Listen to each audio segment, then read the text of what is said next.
வணக்கம். கோதுமை அடை எப்படி செய்யறேன்னு பார்க்கலாம்.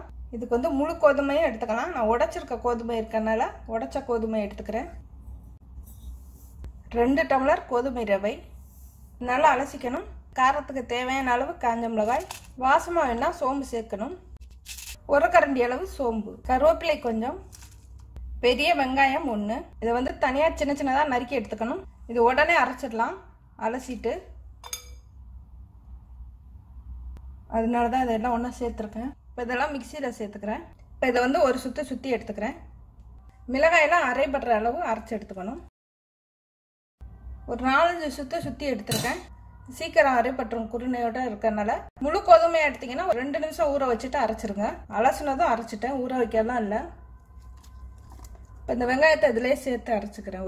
தேவையான அளவு உப்பு சேர்த்து அரைச்சிக்கிறேன்.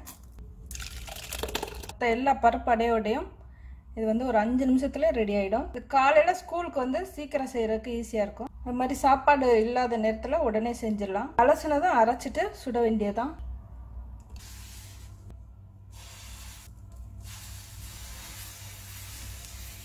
கொஞ்சம் வெங்காயம் வந்து அங்கங்கே பிசுறு அரைச்சி எடுத்துருக்கேன். நைஸாக வேணா நைஸாக அரைச்சி எடுத்துக்கணும். நெய் இல்லைன்னா நல்லெண்ணெய் சேர்த்துக்கணும். தோசையை சுட்டுட்டு வெங்காயம் பொடியாக நறுக்கி அது மேலே தூவியே செய்யலாம். அதை விட இதான் ஈஸி.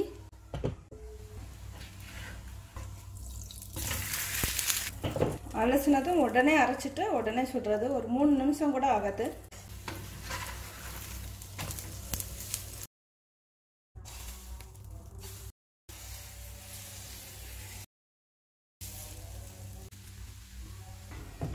சப்பாத்தி செஞ்சு சாப்பிட்றதுக்கு இந்த மாதிரி செஞ்சு சாப்பிடலாம்.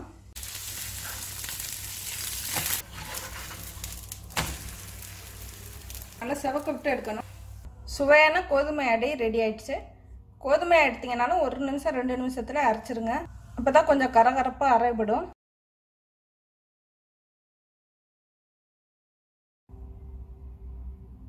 இதுக்கு வந்து தேங்காய் சட்னி, கார சட்னி நல்லா இருக்கும். கருப்பட்டி வேணா கருப்பட்டியை தொட்டு சாப்பிடலாம்.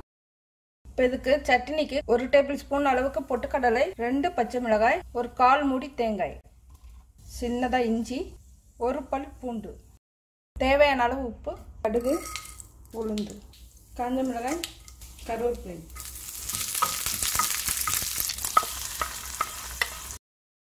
இப்போ தேங்காய் சட்னி ரெடி ஆயிடுச்சு. இது கூட தேங்காய் சட்னி சேர்த்து சாப்பிட சுவையாக இருக்கும். கருப்பட்டி, நாட்டு சர்க்கரையும் சேர்த்து சாப்பிடலாம். சுகர் உள்ளவங்களும் சாப்பிடலாம். சுகர் உள்ளவங்கன்னா தேங்காய் சட்னிக்கு பதில் கார சட்னி எடுத்துக்கோங்க. நன்றி.